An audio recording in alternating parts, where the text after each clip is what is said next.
Ini berawal dari joget-joget dibumbui soal 3 juta. Iya. Nah, saya terangkan dulu soal joget-joget ini. Bukan soal membela DPR, apalagi soal apa namanya karena satu partai, bukan. Kita semua ada di situ, 580 anggota DPR plus DPD RI. Iya, kayak rapat umum itu kan ya? MPR, Pak MPR. Kejadian ada kawan kita yang kemudian seolah-olah berjoget di situ dengan kawan-kawan yang lain, ya, notabene itu lintas partai. Ya bahasa saya spontanitas, karena ada musik yang diputar di lantai 2 oleh adik-adik Universitas Pertama acara. Masuk dalam rundown. Membawakan lagu nasional. Oke. Dianggapnya begitu. Kira-kira gitu, ada hiburan dari Unhan, lagu nasional dan lagu apalah kira-kira begitu. Oke. Nah, pada saat lagu itu, spontanitas kawan-kawan ini berjoget. Saya harus kasih catatan, saudaraku Mas Densu. Iya. Kalau DPR ini kan representasi masyarakat. Iya. DPR ini tidak tunggal loh. Kita ini berdiri mewakili banyak orang. Banyak orang.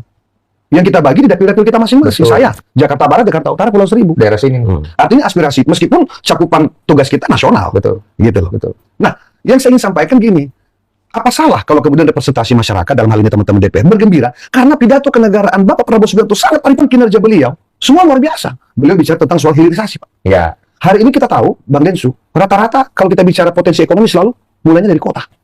Nah, melalui hilirisasi pangan, melalui koperasi, artinya ada potensi ekonomi yang terbangun, tumbuh di pojok-pojok desa, Iya, betul. tumbuh di kampung-kampung. Gitu loh. Ya, selama ini dalam tanda petik terpinggirkan. Oke. Gitu loh. Selama ini terabaikan. Betul. Semua kita bicara ekonomi pusatnya di kota.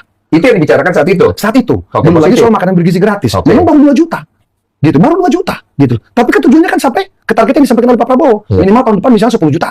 Terus meningkat sampai ke 8, targetnya 80 juta. Oke, 2 poin. Makanan bergizi gratis Oke. misalnya gitu loh. Oke. Apalagi penegakan hukum.